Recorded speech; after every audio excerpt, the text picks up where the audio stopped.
Parliament ताकत का सरचश्मा वो मानते हैं, इसीलिए उसे रखा हुआ है। कब? जब किसी डिक्टेटर को 10 साल की बदकारियों की छुट्टी दी जाती है तो पार्लियामेंट का रेजोल्यूशन आ जाता है कि अयूब खान के दौर में जो कुछ हुआ वो माफ़, ज़िया-उल-हक के दौर में जो कुछ हुआ माफ़, कराची ये जो खर साहब पीपल पार्टी ने कत्लेआम किया था पिंडी में, ये जो कुछ हुआ था ये माफ़, इसलिए उन्होंने रखा है। आज ये जो कहा जा रहा है, फिर किसको आप पकड़ेंगे? फलाने को ज़िंदगी भर के तमाम जुर्मों का फौजदारी और वो कोई पूछगछ नहीं होगी, फिर इंसाफ की ज़रूरत क्या? खुदा ताला ने तो अपने पहले नबी पैगम्बर उसको आदम अलैहिस्सलाम को एक मामूली लफ्ज़ पे फारिग कर दिया था, निकलो इस बात से। मैंने आपको सिर्फ इससे मना किया कि वहाँ मत जाओ, तुम चले गए, निकलो।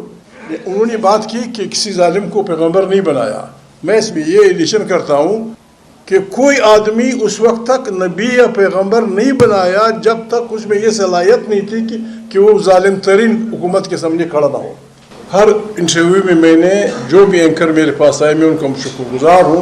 मैंने उनसे कहा कि मेरी दानिश में हमारी तारीख की इस बात को डूबते जहाज़ के आखिरी सिग्नल समझा जाए, SOS। हमारे वो खदशात ठीक हो रहे हैं, साबित हो रहे हैं। हम इस मुल्क से मोहब्बत करने वाले लोग हैं। कम से कम मुझसे तो 5 दफ़ा ये हल्फ लिया गया है कि आइन का दिफा करना है, 5 दफ़ा। और इसी स्पीकर ने 2 दफ़ा इसने लिया है, 1-2 दफ़ा उसने। मैं खुद नुमाई नहीं करना चाहता। 93 में जब मैं दूसरी दफ़ा मुंतखब होकर आया, उमर अयूब का वालिद स्पीकर था। मैंने दूसरे दिन खड़े होकर उसे कहा था पॉइंट ऑफ आर्डर पे कि स्पीकर साहब, आपने कल हमसे सैकड़ों लोगों से आइन के तहफ़्फ़ुज़ का हल्फ लिया है। मैंने हल्फ का वो टुकड़ा पढ़ के सुनाया।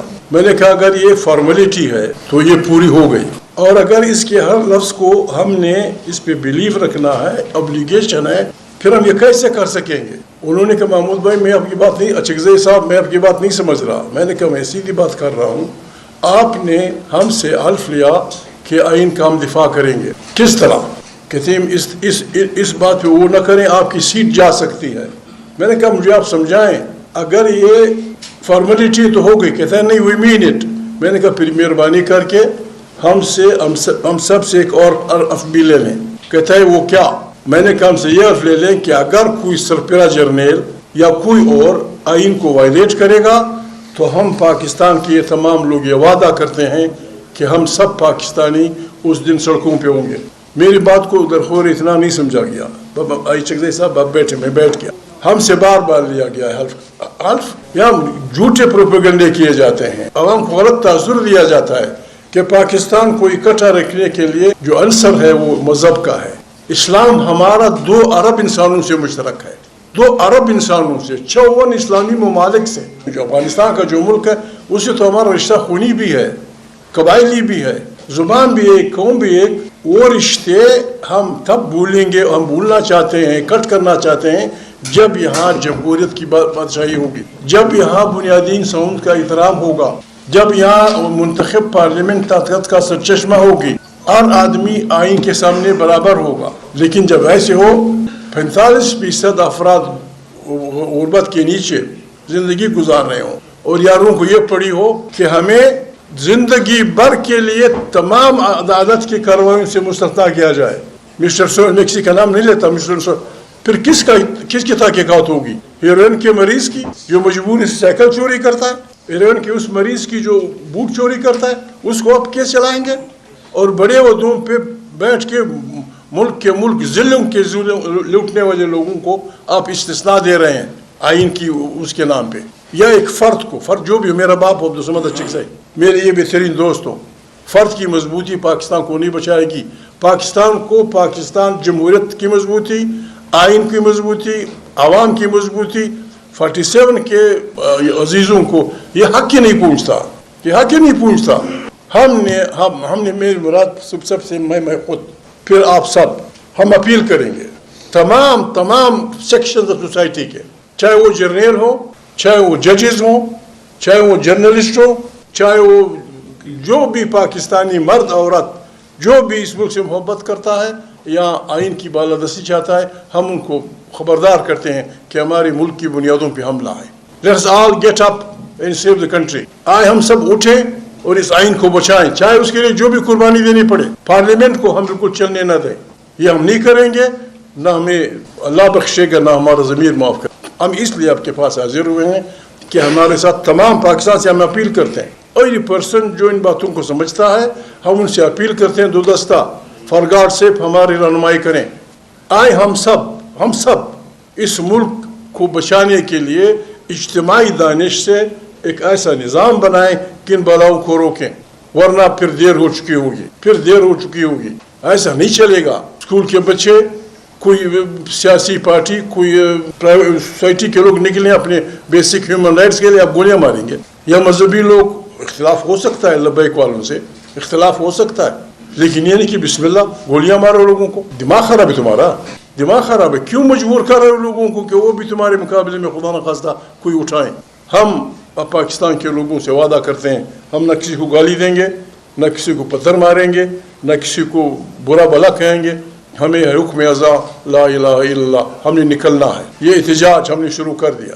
کسی سے ہماری ذاتی کوئی دشمنی نہیں، لیکن جو ہمارے آئین پہ حملہ آور ہوگا، جو ہماری بنیادی انسانی حقوق پہ حملہ آور ہوگا، جو پاکستان کے عوام کے حقوق پہ حملہ آور ہوگا، اس کا ہم نے ہاتھ روکنا ہے. ہم انہیں آرٹیکل 6 کے تحت بالکل ہائی ٹریزن کا مجرم سمجھتے ہیں. چونکہ عدالتوں کے ہاتھ بندھے ہوئے ہیں، یہ عدالتوں کو کرنا چاہیے تھا. Any judge of the Supreme Court must summon them کہ تم آئین پہ حملہ آور ہوئے ہو. جب تک جج یہ نہیں کرتے، ہم یہ مقدمہ آرٹیکل 6 کا عوام کی عدالت میں لے جائیں گے. یہ ہمارے مینڈیٹ کے چور ہیں. زر اور زور کی بنیاد کے انہوں نے پاکستان کے کروڑوں عوام کا مینڈیٹ چھینا ہے. ان سے اگر مذاکرات بھی ہوں تو مذاکرات اس بنیاد پہ ہوں گے کہ میرا لوٹا ہوا مال واپس کر دو. اس کے لیے نہیں ہوگا کہ آئیں بسم اللہ لاما صاحب آپ وہاں چیئرمین بن جائے، محمود وہاں چپڑاسی بن جائے، اب فلانا وہاں آپ سیکرٹری بن جائے. نہیں، آپ نے مینڈیٹ چوری کیا ہے.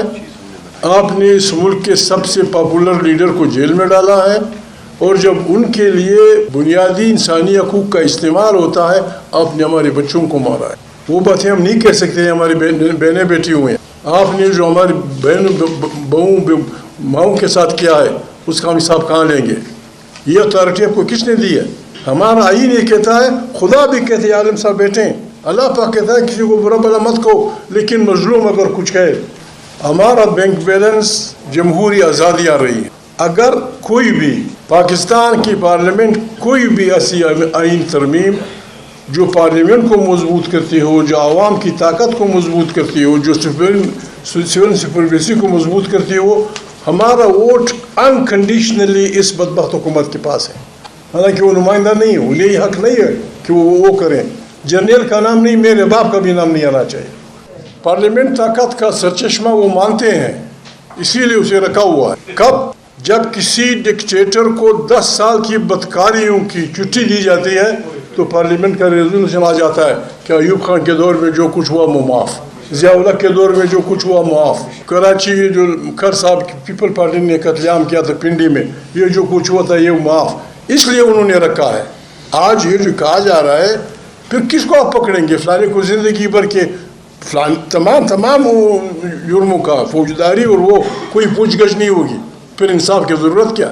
خدا تعالیٰ نے تو اپنے پہلے نبی پیغمبر اس کو آدم علیہ السلام کو ایک معمولی لفظ پہ فارغ کر دیا تھا، نکلو اس باغ سے. میں نے آپ کو صرف اسے منع کیا کہ وہاں مت جاؤ، تم چلے گئے، نکلو. انہوں نے بات کی کہ